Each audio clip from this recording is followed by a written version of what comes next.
Masuk boy. Selamat berjumpa kembali di Kaltara Podcast bersama saya Segaf. Kali ini kita kedatangan tamu. Kali ini kita bicara fotografi lagi nih. Udah lama nggak bicara fotografi di Kaltara Podcast. Kali ini kita kedatangan tamu Mas, siapa dipanggil? Ginanjar Rahwidodo. Ginanjar? Panggilannya biasanya kalau di IG Rahwidodo. Rahwidodo, kalau di IG. Kalau IG-nya Rahwidodo. Betul. Kalau panggilannya Mas? Ginanjar. Mas Ginanjar. Nah, Mas Ginanjar ini adalah salah seorang fotografer landscape. Ya, aliran landscape ya. Cenderung kebanyakan landscape, meskipun yang lain-lain justru kalau kita fotografer semua menguasai aja sebenarnya. Ya. Fotografer landscape yang kebetulan saat ini bekerja di salah satu instansi pemerintah vertikal yang ada di Kaltara saat ini. Mas Ginanjar ini salah satu prestasinya adalah sudah banyak meraih prestasi, terutama di bidang terutama karya-karya fotografinya, ya. Betul, Mas. Contohnya yang terakhir apa Mas? Yang salah satu yang menjadi prestasi Mas Ginanjar? Saya ikut salon foto sirkuit di Serbia. Salon foto di Serbia. Ya. Ada 3 foto saya yang dapat medali, tanda penghargaan. Termasuk salah satu foto landscape saya yang di Ternate. Terus kemudian ada lagi yang di Kanada. Itu saya foto landscape juga yang mendapatkan medali di Kanada. Itu. Jadi mengikuti lomba-lomba, bukan lomba itu.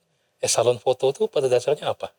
Lomba atau semacam festival atau gimana ya? Salon foto itu ibaratnya kurasi bersama, pameran ya, kurasi bersama.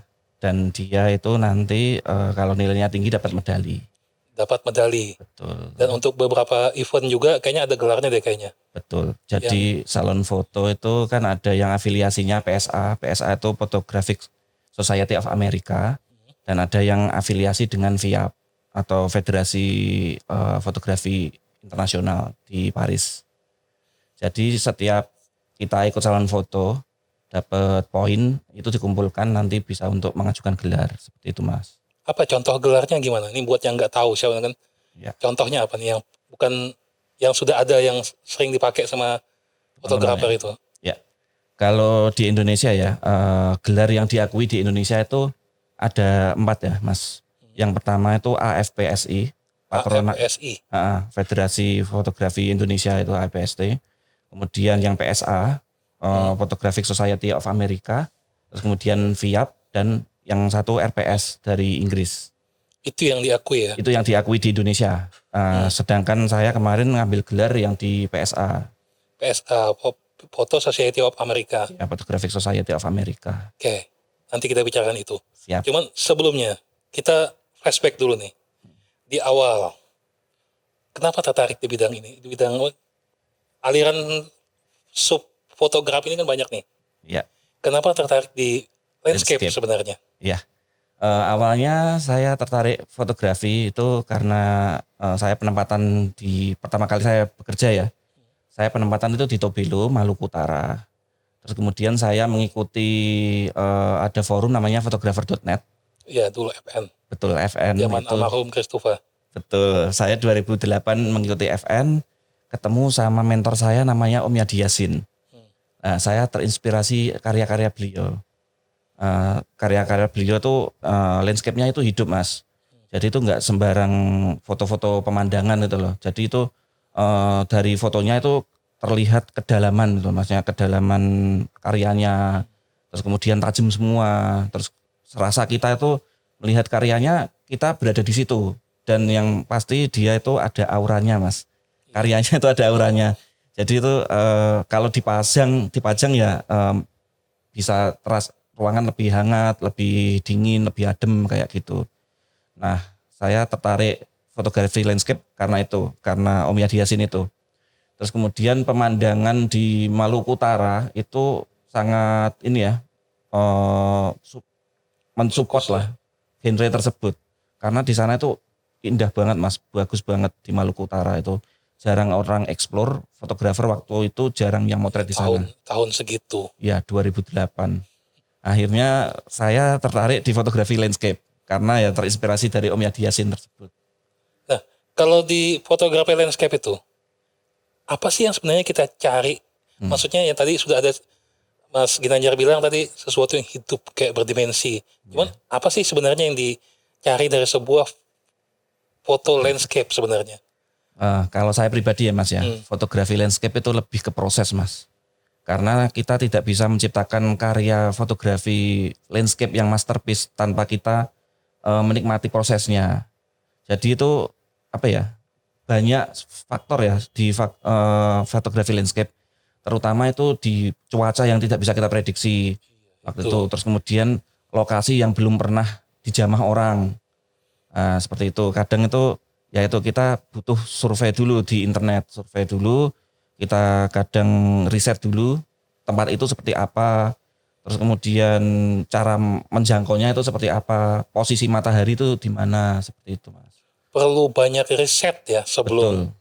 Betul. Makanya tidak banyak orang yang menggeluti bidang foto landscape ini. Ya karena perjuangannya Mas. Tapi hasilnya sepadan, worth it banget. Betul. Kalau dapat. Iya, karena nggak semua orang itu bisa bangun pagi Mas. Tantangan itu satu, termasuk saya.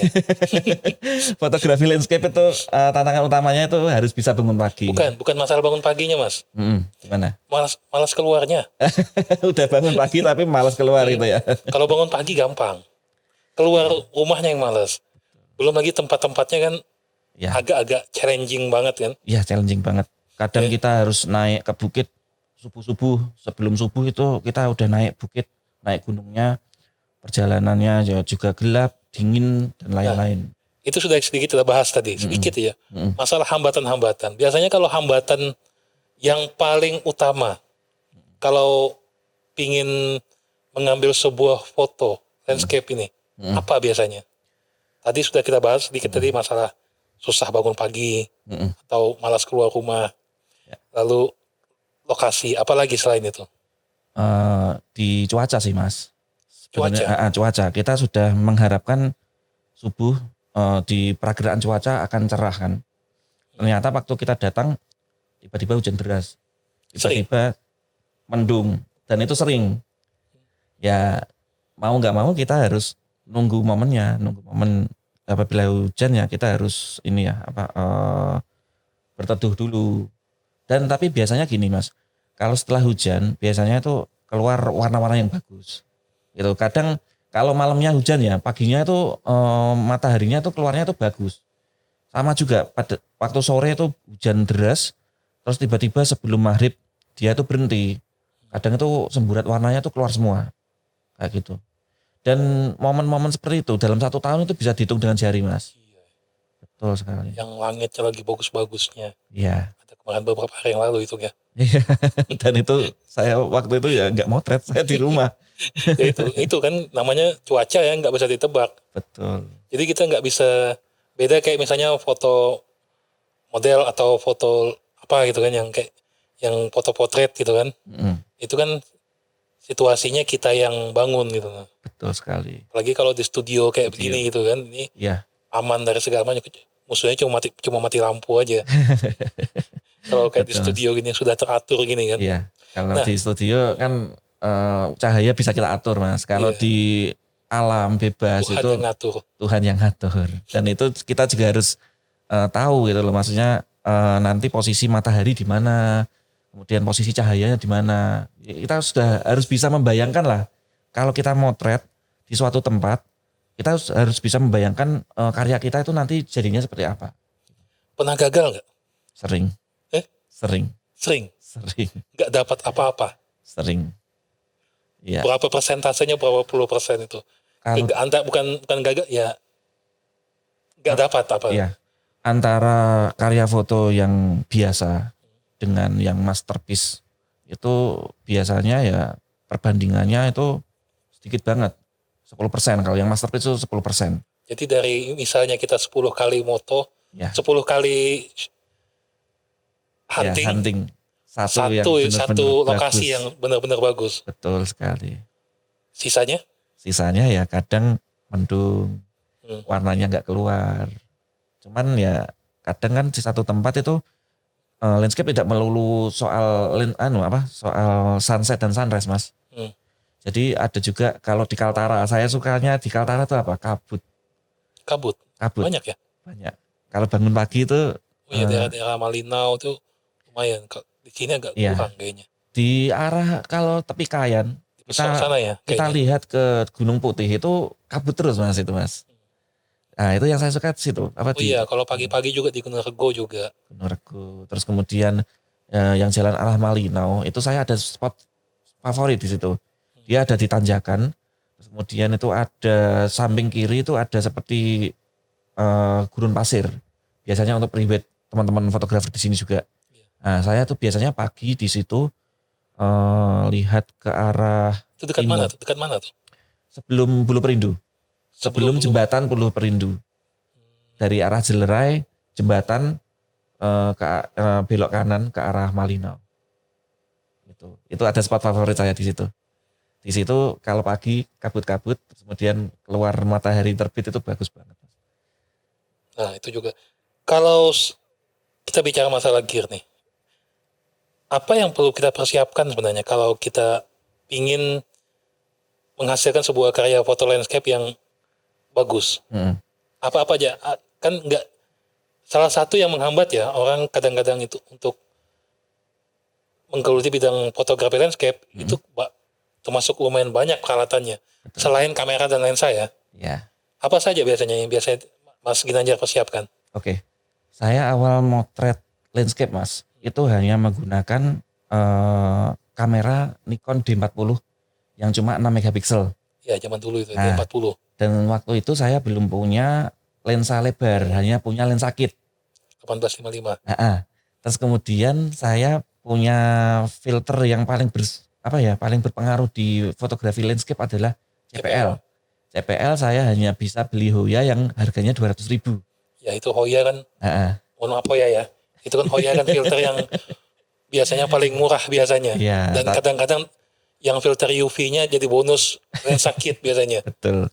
Tapi lumayan, Mas, hasilnya. CPL lumayan sih. CPL Hoya itu bagus. Pekat ya, birunya pekat, terus kemudian bisa nembusin air gitu kan.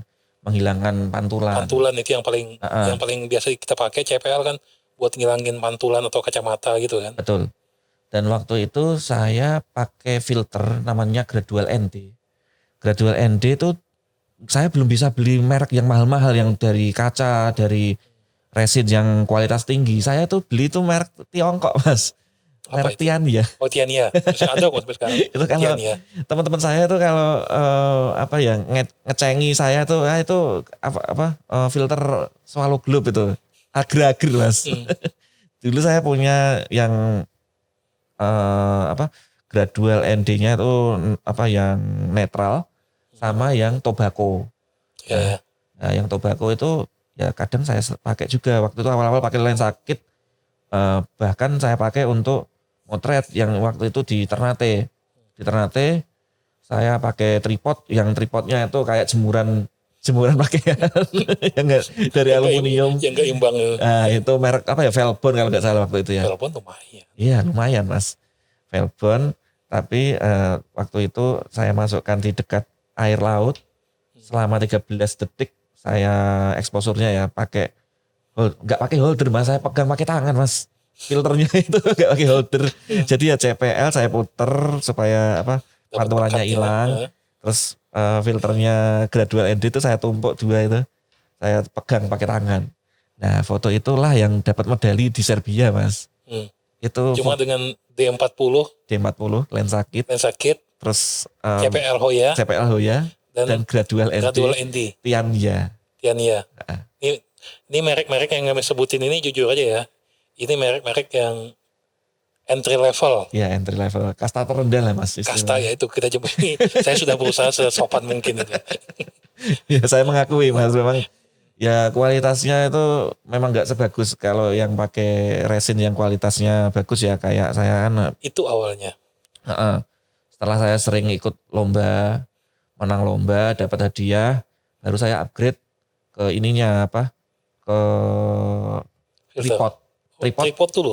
Dulu. Saya pakai tripodnya tripod karbon. Jadi yang pertama kali di-upgrade malah tripodnya duluan ya. Kenapa? Karena tripod itu sangat berpengaruh sekali. Butuh landscape itu. Dia kan sering pakai slow speed rendah mas. Pakai slow speed rendah, jadi butuh tripod yang kokoh dan ringan. Karena kenapa kita beli yang ringan? Karena kita Bawaan jalan banyakan bawa. Oh ya itu kadang tuh apa ya, tas punggung saya tuh kalau ditimbang mungkin 20 kilo 30 kilo itu mas. Isinya ada kamera juga, ada filter dan lain-lain, ada apa lensanya macam-macam gitu. Kayak gitu. Setelah tripod, apalagi yang di-upgrade setelah Filter. itu? Waktu itu Tiandia saya tinggalkan, saya beli yang mereknya itu high tech format. Menengah itu kayaknya. Naik kelas dikit. Naik kelas dikit lah. Sama-sama resin mas. Resin itu gini, dia gampang tergores. Gampang tergores. Kalau filter udah tergores, kena cahaya matahari apa nge-flare mas. Iya, tahu. Nge-flare terus ngembun kayak gitu. Ya itulah. Bahkan saya upgrade filter saya yang terakhir ini pakai filter yang pakai kaca ya bahannya itu waktu saya di Jakarta. Baru itu. Ya berapa tahun lah pokoknya. Udah jalan sekitar dari tahun 2008 ke 2018, 10 tahun saya motret. Baru ganti ke ini apa filter yang bagus. Dan itu saya beli second mas, nggak baru mas. Sekarang pakai apa? Filter apa? Athabasca ya. Athabasca. Itu apa aja? Filter apa aja yang Athabasca apa aja yang diperlukan biasanya? Bukan Athabasca, filter apa aja yang kita biasa perlu kalau landscape ini? Ya itu tadi saya bilang paling wajib CPL. CPL itu paling wajib. Kemudian gradual ND, kalau saya lebih senang yang hard karena dia tegas ya. Gradual itu ada dua, ada yang soft, ada yang hard. Kalau soft biasanya yang kepake terus itu yang 1.2, 1,2 soft. Kalau yang hard 0,9 saya kepake. Apalagi selain gradual ND? Terus itu kan gradual ND ada dua. Tadi kan yang hard sama soft. Terus ada satu lagi tuh ND64 sama ND1000. Langsung ya, jauh ya? Iya. Loncatannya jauh ya? Loncatannya jauh. Enggak 64, 128 langsung. Iya. Karena 64 itu kan sudah turunnya itu 6 stop. 6 stop ya? 6 stop. ND1000 itu 10 stop. Ya selisih 4 stop lah. Stop itu dalam artian gini.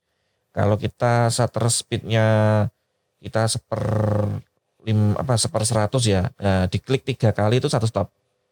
Klik ke kiri itu sepertiga stop. Terus ke kiri lagi setengah script 2/3 ke kiri lagi 1 stop.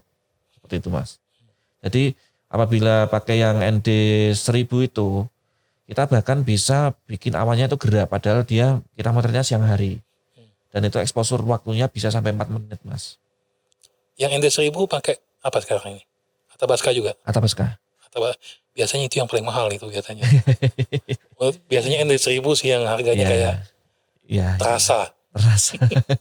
Ya kan, karena dia jarang banget Pak, khusus gitu kan ya. Betul. Ya. Nah kalau untuk kamera sendiri sebenarnya atau lensa apa aja yang biasanya dipakai? Kalau saya landscape ya mas, lensa itu hampir semua kepake. Yang pertama lensa lebar, itu pasti kepake lah ya. Untuk sudut lebar, terus kemudian kita butuh foreground, itu butuh lensa lebar. Lensa tele kepake banget mas. Tele malah kepake? Betul, karena saya motret kabut itu suka motret detil-detilnya mas. Ada bukit-bukitnya, terus kemudian kena kabut. Nah itu saya slow speed, nanti dia kabutnya kayak gerak gitu. Seperti itu. Kan kita biasanya kalau orang awam berpendapat kan, biasanya fotografi landscape itu ya wide semua gitu. Iya. Banyak yang nggak tahu bahwa lensa tele juga kepake gitu. Kepake mas. Cuma buat ngambil apa biasanya? Ya itu detail, motret detail. Misalnya dia ada bukit kan satu, kita potret detailnya, di situ ada kabut-kabutnya. Nah saya mah ngambilnya seperti itu Mas, bukit yang kena kabut. Nah itu sering kayak gitu. Tele itu kepakainya seperti itu Mas. Kembali lagi ke masalah pada saat pengambilan foto, kan selain alat, nomor 2 itu lokasi. Ya, lokasi biasanya kita. Cara pemilihan lokasi biasanya kalau Mas Ginanjar itu gimana? Cara melihat sesuatu lokasi itu, oh ini kayaknya bagus nih. Ya. Biasanya bagaimana cara kita milih lokasi itu? Kadang-kadang orang itu banyak, oh enggak, kan Pak? Kita tuh kan salah satu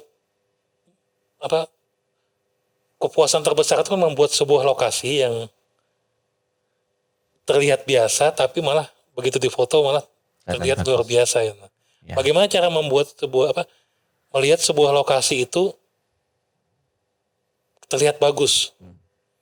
Ya, kalau saya tuh ini ya Mas, fotografi landscape itu tidak lepas dari komposisi dan seni melihat atau art of seeing.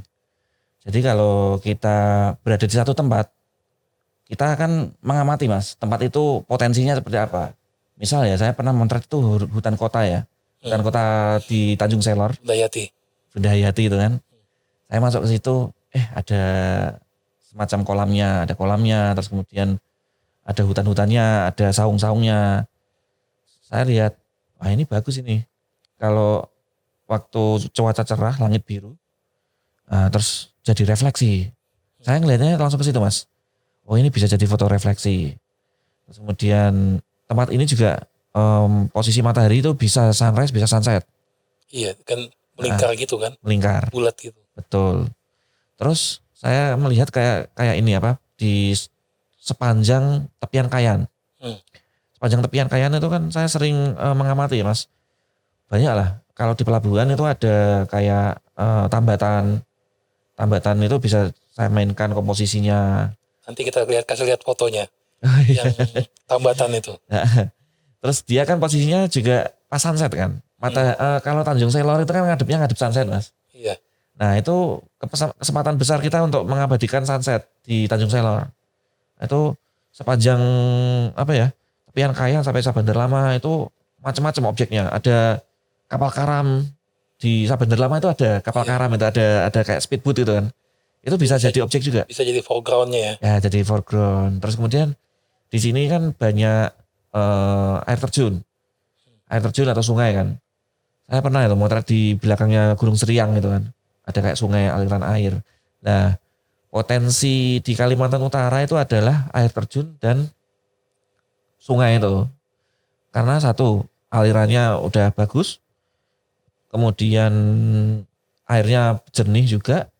Kemudian ada batu-batunya sebagai foreground. Saya pernah tuh Mas motret di Gunung Rian. Itu ya di sana motretnya kalau air terjun itu bagus kalau malah mendung. Malah mendung? Betul. Kenapa? Karena nggak bilang.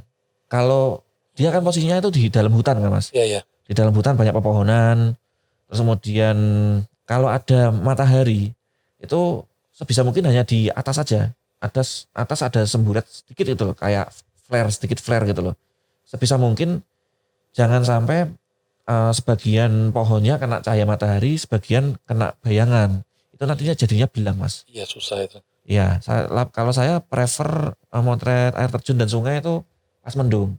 Karena dia pencahayaannya rata. Seperti itu. Kecuali kalau moto sunset dan sunrise ya. Iya. Itu kalau bisa jangan mendung. Itulah. Nah, kalau dari teknis sendiri Mas. Teknis biasanya kalau kita ngambil foto itu pasti yang namanya slow speed pasti ya. Ya.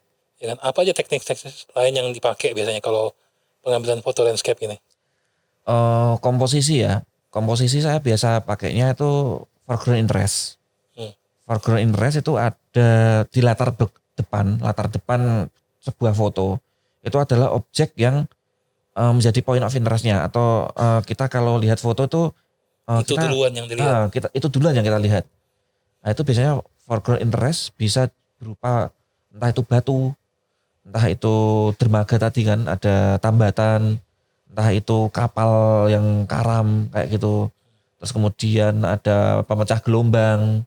Terus kemudian kalau saya motret di Pantai Amal Tarakan itu, yang saya lihat itu bawahnya dulu ada batu atau ada Pohon. pohon itu di background ya, atau ada guratan pasirnya mas.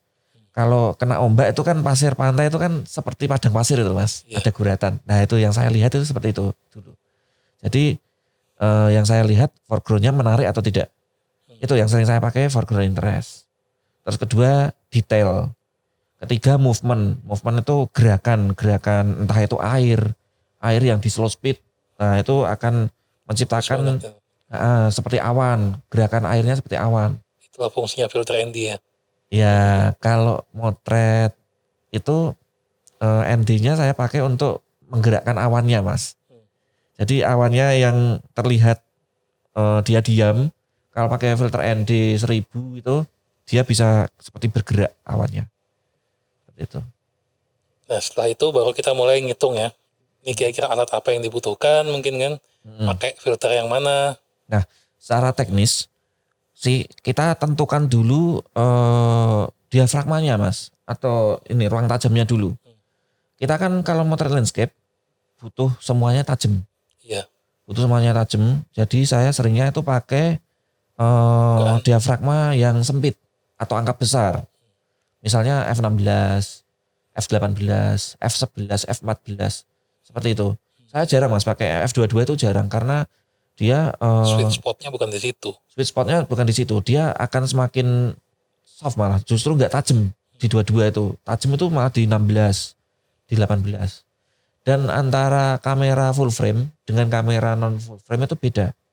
Kalau kamera non full frame yang APS-C, dia tuh di F16 itu bisa rata. Dari depan sampai belakang itu rata tajamnya. Tapi kalau kamera full frame, kita walaupun sudah pakai F16, kadang itu belakang itu ngeblur.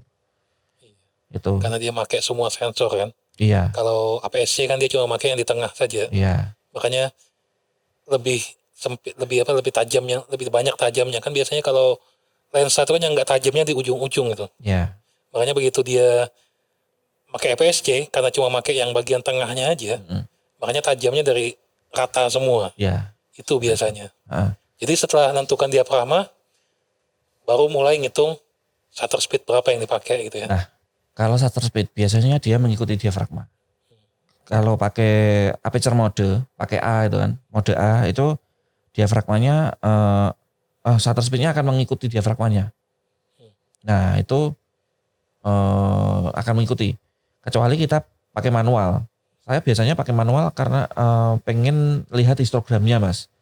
Kalau histogram itu kan kalau ke kiri dia itu kan under. Kalau ke kanan dia kan over. Nah kalau saya diajari guru saya Om Haryanto Devkom itu lihat di Instagramnya. Kalau mau landscape kalau nggak pengen diedit ya nggak banyak edit. Ya itu histogramnya rata dari kiri ke kanan punggungan itu rata kayak gitu. Cuma kan nggak semua kondisi pencahayaan bisa ideal seperti itu. Itu. Nah, setelah selesai pemotretan, ya, masuk ke editing. Betul. Nah, ini kadang-kadang orang tuh banyak yang salah sangka. Ya. Disangkanya editing itu harus habis-habisan. Betul. Sebenarnya kalau editing itu sebenarnya bagaimana sih sebenarnya kalau dalam dunia foto landscape sebenarnya? Batasan-batasan atau apa-apa aja yang biasanya diedit itu? Oke, ini saya pribadi ya mas ya. Kalau motret landscape, kalau dulu zamannya saya masih pakai kamera non full frame atau APS-C, Nikon D40, Nikon D80, dia justru warnanya udah keluar semua mas. Karena sensornya tuh sensor CCD, dia tuh peka dengan cahaya. Begitu kena cahaya itu warna ketangkep semua. Nah itu memudahkan saya sih mas sebenarnya, memudahkan saya dalam post processing ya.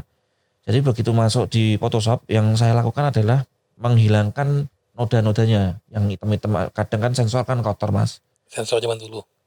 Sekarang kan banyak kan sudah bisa bersih sendiri ya. Ya ada yang auto self cleaning itu kan. Iya. Nah itu saya clone stem kotoran-kotorannya itu. Itu yang diedit ya? Itu yang saya edit itu kalau pakai kamera non full frame. Terus kemudian saya luruskan horizonnya. Kalau zaman dulu kan kalau jam terbangnya masih rendah, nah itu kadang horizon itu masih miring mas. Kita motret kayaknya udah lurus, oh kok miring gitu. Saya masih sering miring kok kalau moto, padahal moto biasa. Iya iya. Kalau sekarang sih kamera yang saya pakai kan full frame mas. Nah itu sudah ada waterpassnya.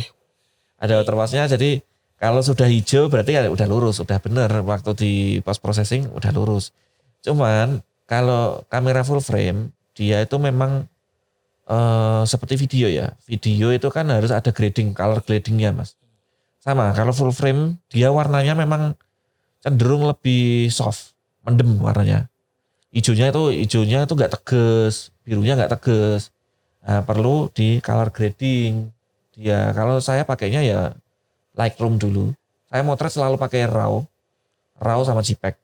JPEG untuk perbandingan, yang RAW-nya untuk diolah. Nah, jadi kalau saya motret RAW-nya saya buka pakai Lightroom. Setelah itu Lightroom kan nanti di ini ya apa parameternya dirubah kan. Biasanya kalau yang dirubah itu apa ya? Itu chromatic aberration-nya dihilangi. Warna-warna enggak yang tidak diinginkan itu kan lensa. Terus kalibrasi lensanya juga dicentang. Itu biasanya kayak gitu kan. Terus nanti kita baru angkat warnanya. Kadang ya cuma saya auto aja. Oh udah cocok, udah masuk ke Photoshop. Jadi dari Lightroom ke Photoshop. Photoshop itu ya untuk mengubah menjadi JPEG. Gitu. Fungsinya cuma buat itu? Iya, karena gini mas, kalau Lightroom langsung ke JPEG itu kualitasnya nggak bagus. Iya gak? Iya, kalau saya diajari biasanya itu kalau dari Lightroom kan keluarnya TIFF. Nah, TIFF itu sebenarnya untuk cetak itu bagus banget. Cuma kan dia filenya besar. Filenya kan bukan megapiksel, size filenya itu bisa sampai 200 mega sampai 300 mega. Tapi kalau dicetak besar, dia itu nggak akan pecah, warnanya nggak akan lari.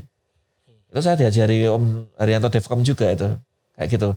Jadi untuk keperluan medsos cukup JPEG. Jadi untuk keperluan cetak pakai TIFF boleh lah. Jadi gitu ya. Cuman satu ya, tetap harus foto aslinya tuh harus sudah bagus duluan ya. Iya. Kalau dibaca sebagus apapun kita ngeditnya, kan editing di landscape itu agak terbatas. Nggak banyak gitu. Nggak banyak. Jadi kalau motret landscape 90% sudah harus jadi di kamera mas. 90%? Iya. Harus jadi di kamera? Sudah jadi di kamera. 10% penyempurnaan? Penyempurnaan. Kadang kan kita kalau pakai kamera yang jadul, lama itu kan white balance-nya nggak akurat kan.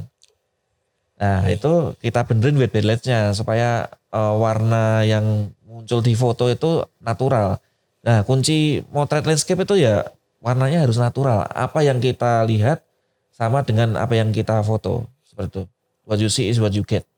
Jangankan kamera zaman dulu. Ya. Zaman sekarang juga sering luput masih AWB-nya. Ya kan kamera-kamera zaman sekarang. Iya. Apalagi kalau sudah di tempat-tempat aneh. Iya kan? Iya. Nah, kita bicara dari sisi objek ini, dari sisi hasilnya. Dari sudah 10 tahun lah anggap ya. 10 saya atau motret 15 tahun lah. Anggap 15 tahun. Foto-foto apa yang bisa Mas Ginanjar bilang, oke, ini yang paling saya suka. Mungkin bukan yang paling bagus, karena mungkin ada kenangan atau apa gitu kan. Foto yang paling Mas Ginanjar suka selama motret itu foto yang di mana? Kalau atau foto landscape atau apa gitu? Foto landscape yang paling saya suka itu pada saat saya motret di Benteng Portugis mas. Di Benteng Portugis di Jepara. Itu saya motret itu jalan-jalan sama istri saya, naik motor dari Pati sampai ke Jepara. Dan pada saat itu pencahayaannya itu sempurna, perfect banget. Jadi itu nggak terlalu banyak edit, dari hasilnya itu langsung jadi mas. Nggak usah diedit apapun itu udah jadi. Dan itu foto landscape saya dapat medali di Serbia. Saya dapat medali di Serbia itu 2 kali mas. Negara Serbia tuh 2 kali. Itu foto landscape saya yang di Benteng Portugis itu mendapatkan medali kedua. Kalau medali pertama saya motret itu di Ambon. Di Ambon dia dapat medali di Singapura. Salon foto di Singapura. Dia ada pohon 2. Pas pada saat itu ada konstruksi jembatan merah putih yang saat itu belum jadi. Sekarang kan jembatan merah putihnya kan udah selesai. Nanti kalau bisa kita kasih lihat di sini nanti ya. Ya. Foto kecil aja nanti. Siap. Foto yang dimaksud itu supaya yang nonton juga bisa ngebayangin itu loh. Ya. Siap. Lanjut. Apa lagi biasanya? Terus foto yang saya paling suka mana ya? Saya paling seneng itu foto-foto di daerah Maluku Utara. Maluku Utara itu ibaratnya sudah jadi, foto itu udah jadi, pemandangan udah jadi, udah bagus banget. Tinggal kita timingnya, pencahayaannya harus pas itu. Kalau di sini kan effort banget mas. Di Kalimantan Utara itu effort, kita yang nyari spotnya, kita yang nyari momennya, kita yang berkarya gitu kan. Mumpung sudah bicara tentang Kaltara nih, kalau di Kaltara sendiri, yang pernah Mas Ginanjar foto yang mana yang Mas Ginanjar paling suka? Lokasi maupun fotonya? Saya paling suka motret terakhir di ini hutan kota Bunda Hayati. Bunda Hayati ya. Itu ada refleksi. Belum pernah menang sih mas. Kemarin saya ikutkan salon foto juga di reject semua itu. Tapi saya seneng gitu loh. Karena pertama pencahayaannya pas banget itu. Pokoknya kalau orang motret landscape yang dilihat itu pencahayaannya. Kalau pencahayaannya sempurna, perfect. Nah itu pasti hasilnya bagus juga. Dan apabila kita bisa mengeksekusi dengan baik, ya hasilnya pasti masterpiece. Kayak gitu mas. Nah ini, kalau misalnya ya, ada fotografer yang di Kaltara misalnya yang ingin masuk ke dunia foto landscape, apa saran-saran yang bisa Mas Ginanjar sampaikan? Kalau saran saya, motret itu nggak bisa belajar sendiri. Harus ada yang mendampingi, harus ada gurunya, harus ada tempat untuk sharing. Karena ibarat kayak ngaji mas. Ngaji itu nggak bisa kita ngaji sendiri, harus ada yang nonton, ada gurunya supaya bisa cepat jadi. Bisa sih kita ngaji sendiri, bisa kita motret sendiri pakai ilmu yang ada di YouTube. Terus ada tutorial kita ikuti. Cuman progresnya bisa lebih cepat kalau ada yang ngasih mentor. Saya kenapa bisa cepat hasilnya bisa bagus? Karena pada saat di Maluku Utara, Om Yadi Yasin datang ke Maluku Utara karena saya kompor-kompori untuk datang. Nah, waktu beliau datang, saya rela mas, bolos 3 hari untuk nganter beliau ke Pulau Morotai dan dapat ilmunya. Nah, dari situ saya dapat ilmunya Om Yadi Yasin, saya praktekkan. Ya, ternyata memang benar belajar dengan orang itu justru lebih cepat daripada kita progres sendiri. Ibaratnya ya itulah sudah ada yang nonton. Setelah itu baru kita mengembangkan ilmu kita sendiri sesuai dengan selera kita. Seperti itu mas. Nah, salah satu problem dunia foto ini kan kita kadang-kadang kehilangan semangat. Bosan. Ya kan? Nah, selama 15 tahun ini, kalau Mas Ginanjar sendiri gimana? Pernah nggak kayak semacam kehilangan semangat atau bosan gitu di dunia foto landscape ini? Dan kalau misalnya pernah, bagaimana caranya supaya bisa balik lagi gitu loh? Ya, pernah mas. Saya waktu di Tobelo pernah motret lensa saya tuh baru beli 1 bulan. Pada saat motret, kamera saya dan tripod saya diterjang ombak. Itu patah hati saya mas. Kamera saya masuk laut, lensa 1 bulan yang baru beli kecemplung laut, terus tripodnya juga kecemplung laut. Ya sudah, itu saya patah hati di situ mas. Hampir 1 tahun saya nggak motret. 1 tahun. 1 tahun. Itu untuk mengumpulkan semangat kembali untuk motret itu ya itu butuh waktu lah, butuh ibaratnya tuh sakit hatinya itu dihilangkan dulu gitu loh. Dan itu kameranya saya ganti ke D70. Dari D40 ke D70. Aduh kok warnanya gini ya, kok noise ya gitu. Iya, D70 lumayan noise-nya. Noise-nya itu lumayan mas. Tapi justru dari kamera noise itu saya juga foto yang saya ambil dari D70 itu sering accepted juga di salon foto. Saya motret waktu itu, nah ini salah satu masterpiece saya juga yang saya motret di Maluku Utara. Itu saya motret gunung ini apa? Pulau Tidore dari Ternate. Pagi-pagi subuh, depannya itu ada apa? Ada ininya rumput ilalang kena cahaya matahari warnanya keemasan mas. Bagus banget, view-nya tuh bagus kayak lukisan. Nah saya motretnya tuh pakai D70 itu. Cuma 6 megapiksel itu ya. Ya 6 megapiksel. Dan itu salah satu karya masterpiece saya juga mas. Ya. Itulah orang zaman sekarang nih kan. Selalu bertanya kamera tuh berapa megapiksel. Ya, Padahal ya jujur saja megapiksel itu bukan segalanya. betul. Ya. Cuma Ya. jadi menurut saya saat ini megapiksel tuh ideal sih sudah 20-an kayaknya. Ya. Kurang lebih 20 itu ideal sudah. Nggak gede, nggak juga kecil. Iya, Itulah. betul. Kamera yang terakhir saya pakai ini Nikon D810 itu full frame. Dia megapikselnya 36. 36. Kenapa saya pilih itu? Karena saya sering nyetak foto besar mas, ukuran besar. Kadang karya saya tuh dibeli orang juga. Dibeli orang, saya cetak ke apa? Mediumnya dia berupa aluminium ini apa? Semacam panel gitu, panel aluminium. Namanya itu silver brass. Jadi dicetak di situ, begitu kena cahaya itu warnanya keluar semua. Itu nyetaknya di Jakarta. Saya punya vendor itu di situ. Jadi sudah banyak nih ya karya-karya yang dibeli orang.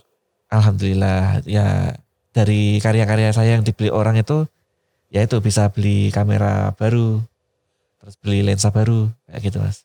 Jadi yang dari awalnya cuman make D40 Nah, semakin berkembang sampai sudah sekarang ini sudah kamera yang cukup mumpuni. betul, kamera full frame itu ya kamera ibarat itu kamera idaman saya dari dulu mas.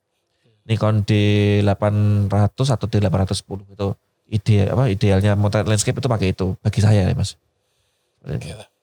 Jadi itu ya pesan-pesan buat misalnya ada orang warga Kaltara yang ingin menggeluti bidang fotografi landscape, kalau memungkinkan carilah teman, carilah mentor yang Iya, bagus. Ya. betul. Jadi mungkin itu dulu ya. Apabila ada yang ingin melihat hasil-hasil karya dari Mas Ginanjar, bisa langsung ke IG-nya. Iya. IG-nya apa? @rahwidodo. @rahwidodo. Dan itu pun sebenarnya saya jarang upload foto-foto saya juga karena kebanyakan foto saya itu saya simpen mas. Keluarnya di salon foto seperti itu. Cuman minimal ada lah. buat review dulu kan. Betul. Mau tahu bagaimana sih sebenarnya fotografi landscape, apalagi yang fotografi landscape yang ada di Kalimantan Utara. Itu kan agak jarang soalnya karena kebanyakan orang sini jarang yang menggeluti bidang ini. Biasanya sih ada beberapa teman-teman di Tarakan yang juga senang bidang foto landscape. Ya, Mas Cuy itu. Ya, cuek apa segala macam. Oke, terima kasih Mas Ginanjar. Siap. Sudah berkunjung ke Kaltara Podcast. Semoga dengan adanya podcast ini semakin banyak lagi fotografer-fotografer dari Kaltara yang bisa mengharumkan nama Kaltara dengan menjuarai atau misalnya ikut salon-salon foto. Ya. Bidang apapun itu ya, sub apapun itu. Betul. Oke, terima kasih Mas Ginanjar. Assalamualaikum warahmatullahi wabarakatuh. Waalaikumsalam warahmatullahi wabarakatuh.